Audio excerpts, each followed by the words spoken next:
I think another question that I've had that's really interesting is whether these models will ever be conscious in the way that we are. The most interesting thing that came out of those conversations was my own opinion that, I kind of surprised myself here, but I ultimately decided that it doesn't matter. If the end result appears to be something, most people only care about that. So for example, you have like artificial sweetener that you can put in your coffee. And if it tastes sweet, nobody cares, it's not really sugar.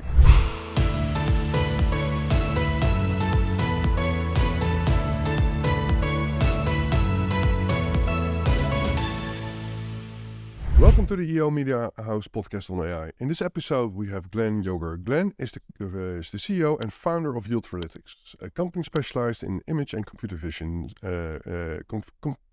AI support. Glenn, welcome. What does Ultralytics do? Hi, Robert. Thanks for having me. Ultralytics is a small U.S. startup. Today, it does YOLO models. It does AI. It does vision AI in particular. We create some of the world's most popular models for all kinds of tasks. Sort of like how we've got ChatGPT on the language side, we've got YOLO on the vision side. So we don't generate data, but we detect things in images. Yeah. So it's not a large language model. No, it's kind of the opposite. If we had a chart of AI models, the LLMs are enormous and they take a lot of energy and time to run, which is why they're hosted in the cloud. But these models are very tiny, they're very fast, and they live on edge devices like your iPhone. So what's the history of Ultralytics? I'm sorry, I do have Ultralytics for me is a really tongue twister. So what is the history? So we didn't always do AI. We got started in 2014 in the Washington, D.C. area, and we initially worked on particle physics applications for intelligence agencies. So initially, the government was interested in anti-neutrinos. It really picked up an interest. Say again? In nature. The anti-neutrinos. Okay. Special favorite particle. It's a very specialized particle that has some unique properties. It comes in different flavors, as they're called, and they oscillate between one flavor and another. They're not very well known, actually. They're kind of mysterious, but they could make up most of the universe. And in this particular case, one of the intelligence agencies wanted to see if we could use neutrinos to study reactors from afar. So one of the unique properties of neutrinos is they almost travel through all matter. So for example, at night, there's neutrinos coming from the sun. They travel through the whole Earth and out the other side. It's pretty impressive. This also means that if you have a nuclear reactor, there's a small amount of neutrinos coming out, and you can't shield those. So like they're going to be seen further away. And this is how we started getting into data analysis and ultimately into AI. So Ultralytics did some modeling and simulation, as it's called, for simulating these neutrino detectors before we built them. And then once they were built, then we turned around and we did data analysis on the measurements. And the data analysis we did ultimately was very similar to what was going on in the vision space. We were doing what's called regression, which is really just trying to figure out a number. And the number in this case was the energy of the particle. In the direction as a vector. And then we're also doing what's called classification, which was trying to figure out what particle we were seeing in the detector. So in a neutrino detector, this could be like a proton or a gamma. But here in the vision space, this could be a picture that you look at and you're like, okay, is this a cat or a dog? And so I realized that all the things that we were learning there in particle physics, while it was really fascinating and very interesting, we ultimately didn't have the impact that I really wanted. I was always dreaming of having a much more popular product that everybody could use that could affect everyday lives. And neutrinos just wasn't it. So we started migrating over into the vision space and we started looking at what was going on there. And this is about 4 years ago now. And this is when YOLO models were starting to get really popular. So I myself am not the original author of YOLO. The original author is a guy called Joseph Redman. And together with his academic advisor called Ali Farhadi, they released the first 3 versions, which are called YOLO V1, V2, and V3. And after 3 versions, they'd gotten pretty good at it. So good that they started getting invited to a lot of talks. So after one particular TED Talk, Joseph got approached by some military officers who were very enthusiastic about YOLO, and they wanted to put in some drones.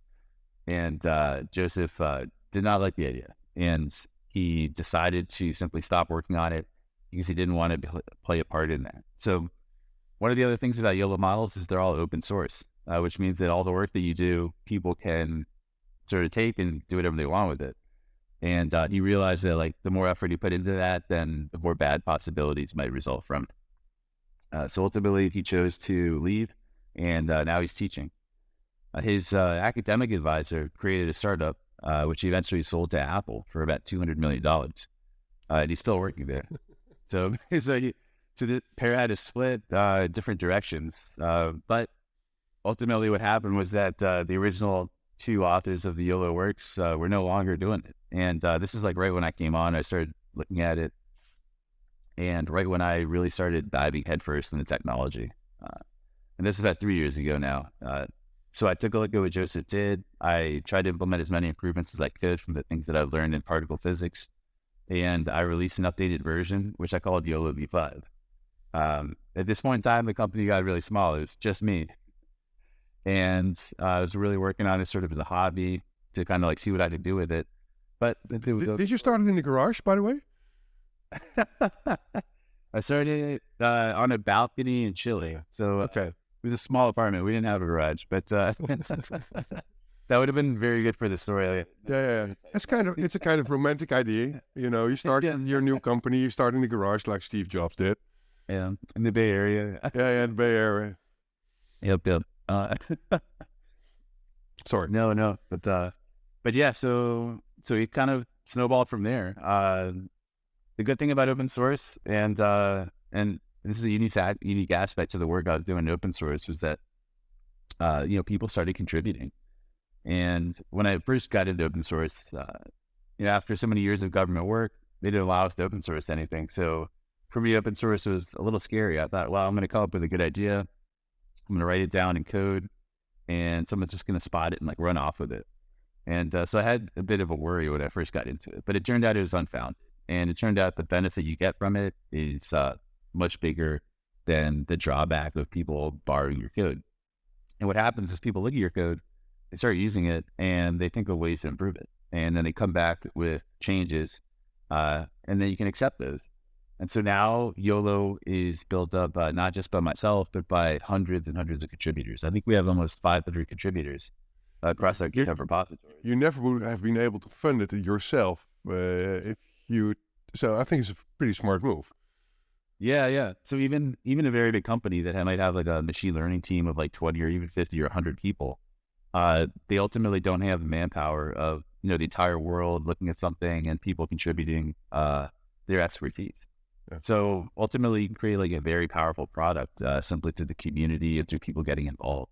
And that's what we really tried to harness here with our open source works. We've tried to really emphasize the benefits of the community and how this is a team effort that we're all pushing forward together. And that's really the power behind the YOLO models that we have out today. And of course, a lot of other open source works that you see out there. Probably a question that you get more often is, what is your business model like? How do you make money out of this? This is almost more interesting than the AI story. So it's pretty tough to make money in open source. And this has definitely been one of the more interesting aspects in the business these last couple of years. So about 2 years ago, when YOLO really started taking off, so I look at our GitHub analytics and I'd see hundreds of thousands of people were like stopping by, looking at it, using the code. And I thought, oh my gosh, this is super popular. I thought I should definitely reach out to some investors and try and get some funding, try and get a seed round going for Ultralytics so we can really power this effort. So I knocked on some doors, set up some meetings, and I had some meetings with some pretty prominent VCs, companies like Bloomberg Beta, Anderson Horowitz. So these are some impressive names, and I sat down and I said, guys, look, I have this product that everybody loves it. People are using it for all kinds of interesting things. And they would nod their head and they would say, that's good, Glenn. It's good job on that. But where's the revenue? And I would say, the revenue? I'd say, oh no, this is a free product. We just give it away. And say, okay, well, that's not going to work with us. So just come back when you're making like millions of dollars a year with it. And I thought, oh, Jesus. And so the initial meetings didn't go very well. I sort of looked around me to the right and to the left, and I noticed there were other startups in the space that had gone through more mature processes like Y Combinator and other accelerators. So I took a look at their websites and their business models, and I realized all these companies had online dashboards. You could sign into their products, monthly paid plans, and so on and so forth. And I thought, okay, how does this fit into my philosophy? And so in the last year that I've been working on YOLO, I'd really taken a personal emphasis on making things simple, making them easy, and utilizing my outsider perspective to kind of like connect cutting edge machine learning with the real world, with how we could merge these two together into something that people actually use day in and day out. And I thought, okay, to continue going down this path of making YOLO even simpler and even easier, we need to make it accessible to people that can't code. Because to write a YOLO model, to get it to work, you need to know Python right now. And if you want to use it somewhere else, like your iPhone, you need to learn even more languages like Swift. So I thought, okay, we need a way that people can train models with no code. And this would be the perfect solution also for the investors. And so we came up with a new product. It's called Hub, just Ultralytics Hub. So it's only our second product now. We've got YOLO and Hub. And Hub is our no-code platform where you can sign in. You can simply pick a YOLO model, upload a data set, or import it from somewhere else. Just click a button. It'll train your model in a few hours. And then once it's done, you can download that, or you can send it to an app, or use it anywhere that you need it. And so this is what we're creating right now. And it's this has been interesting. So I'm not a web guy, so I had to expand the team. But luckily, YOLO got popular enough that we're starting to generate a bit of revenue from partners. So some of these big companies, or not big companies, but semi-successful startups that were sort of looking to ride our wave of popularity had engaged with Ultralytics to partner with us. And so companies like dataset companies, logging companies, which is when you're training a model, you can see how it's going, and deployment companies, which means that once you've trained your model, you can deploy it where you really need it, like an edge device or a drone or a vehicle. So these companies, they've raised a lot of money, but they don't have as many users as they'd like. And so we're at the opposite end of that chart. We've got a lot of users and no money. And we worked out deals to send users to the companies for referral fees. And this is how we powered Ultralytics in the early days. This is what let us build up the team to about 10 people. And then Hub is going to take us to that next level. It's still under construction, and it's still free. So when I pitch it to investors, they still don't like it. But we have paid plans coming with more powerful features. So if I need to start a AI project with YOLO, where do I start? At the beginning, of course, but... Yeah, so there's two options really. So if you want to start a project, you can go to someone's GitHub repository and you can clone that, which means that you copy all of their code and then you have that locally. And then you can start modifying it as you see fit. And the second option is you can download what's called a pip package. And so in Python, this is the simplest way to get started. And Ultralytics has that too. It's just called Ultralytics. So if you go to a Python environment, you do pip install Ultralytics, then this will download our pip package and give you access to all our YOLO models. From there, in about 1 or 2 lines of code, you can get started running a model. You simply point it to an image or any visual source, like videos, even like remote cameras, your webcam, even a YouTube video. And it'll just start analyzing the video, given any resources that it has. So if you have like a lightweight laptop, it'll use your CPU. If you have, like say, a beefy server with NVIDIA GPUs, it'll utilize those for faster processing. And then once it's done, then you have all these results and you can handle them however you'd like. So I don't have to upload my data sets to the cloud. That's a good question. So some companies have concerns about privacy, and no. So the two options that we have really cover the two extremes. If you just want to code yourself, then the pip package, you download it locally, you process everything locally. If you want like a nice, simple managed solution, you can upload stuff to Hub, but there's no need to. They're two separate things. And one's really meant for convenience, and the other one is really meant for customizability and flexibility and local processing. Yeah, because I do a lot of work in the academic world, and they are really scared of uploading their data sets to, or their manuscripts or their research to a cloud where they basically don't have any control. They don't know where it resides. So they really, well, what they ask me is, okay, AI, absolute good tool, a great tool to use, but where does my data resides? And they really get nervous when it's, you have to upload it to some kind of server. I don't know where, but yeah, it's there. It's safe. Yeah. This is a great point. This is it's obviously something that people are becoming more aware of recently. I'd say, in the last like 5 to 10 years, like a lot of the large fan companies have grown their business models around analyzing your data without really making that too obvious. But you're right. I think Europe is doing a great job of implementing privacy controls, especially with GDPR. And I think other countries are taking notice. But we've always been very careful to allow you to process everything locally to meet those sorts of concerns. So another question. A lot of discussion is also taking place right now in the community. When do we reach AGI, or the stage then we can speak of? What is your opinion on that? Well, this is really interesting. I'd say as little as a year ago, I would have had a different opinion. But looking at the pace of change, I'd say sooner than I estimated last year. So, a lot of people have said, and I've heard Elon Musk say this also, that it's really impossible for the human mind to really extrapolate an exponential curve. And this means that, like, if you look at a straight line, the human mind is good at that. Like, if you look at this year, next year, the year after, we're pretty good at it, at sort of like projecting that into the future. But an exponential curve, which continually increases at an increasing rate, is not something that's easy for the mind to kind of like extrapolate forward more than a little bit. So in the past, I would have said that it's very far off, if at all, in our lifetimes. But just in the last year, for example, we've seen enormous leaps. Yeah.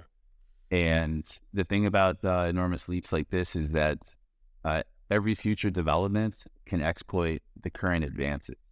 And so even myself, I've been engaged a lot with a lot of the recent LLM models that are out there, and I find that I can work faster. And of course, if I can work faster, then the developers behind those models can also work faster. And that means that whatever advances we've seen in the last few years, I think will continue to accelerate. And a lot of this is really unpredictable. And this is where you start getting into notions of a singularity that you just can't imagine what's past it. Yeah, that was the other question that I was about to ask. Ray Kurzweil said that we reach singularity in 2045 or something, which is still, well, it's pretty close, but it's still a long way ahead. Do you think he's right, or do we reach singularity earlier? Yeah, so I think on a long enough timeline, an event can look like a very small thing. I think when you're living through it, of course, it's going to seem like a more drawn out. But I would say that the date is not unrealistic. So I think it's something that like we may see in our lifetime here. I think another question that I've had that's really interesting is whether these models will ever be conscious in the way that we are.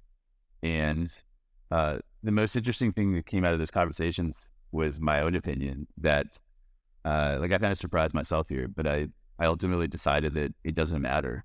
If the end result appears to be something, most people only care about that. So for example, you have like artificial sweetener that you could put in your coffee. And if it tastes sweet, nobody cares. It's not really sugar. And so if these models are capable of doing what we're doing, and if they're smarter than us, somebody made a really good point that there's very few examples of a more intelligent thing being controlled by a less intelligent thing. What role will YOLO play in all of this? Yeah, this is an interesting question. So I've been shifting my view of the role that these models are going to play in the future. In my early days, I was a little optimistic, and I thought, wow, we might be able to plug the vision part in as a puzzle piece into AGI.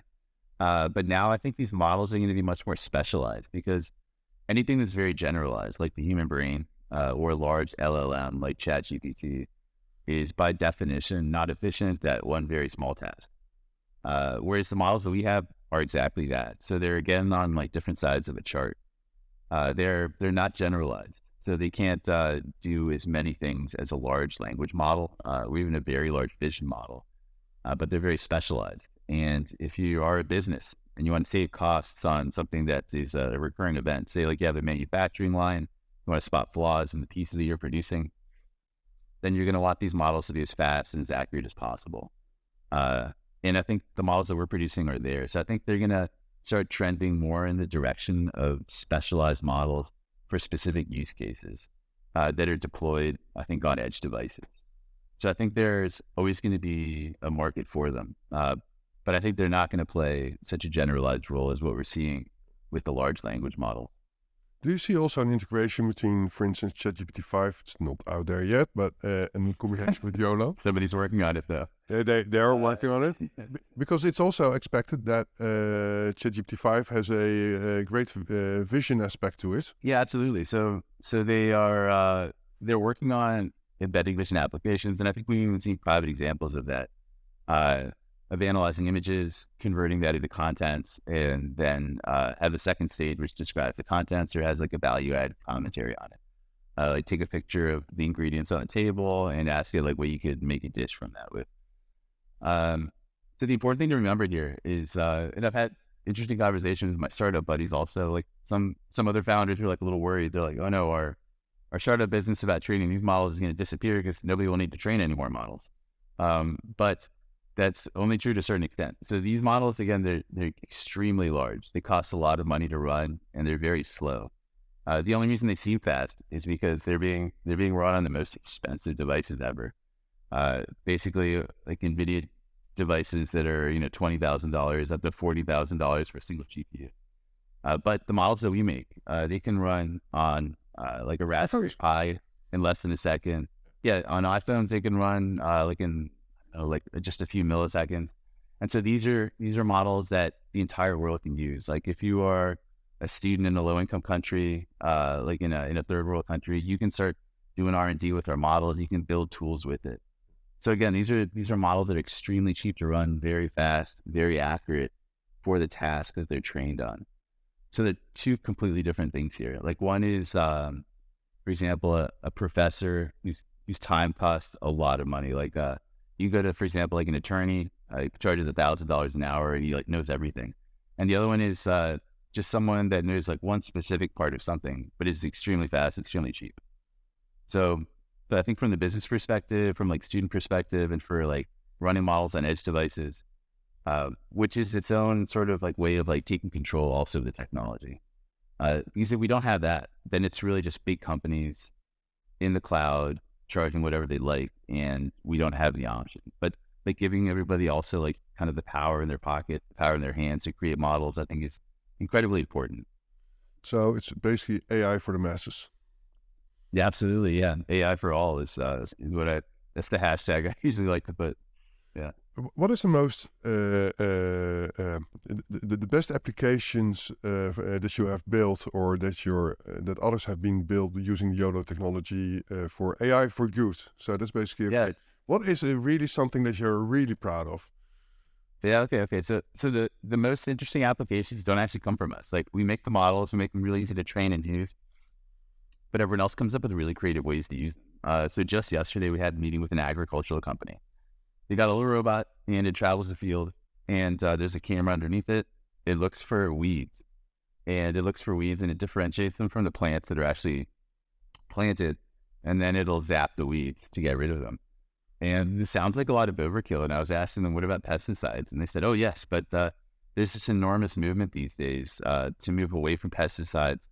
There's many negative consequences, and there's even long-term consequences that we don't know about. But you see this, for example, in countries that use a lot of pesticides, like in the US, the bee population is dramatically falling.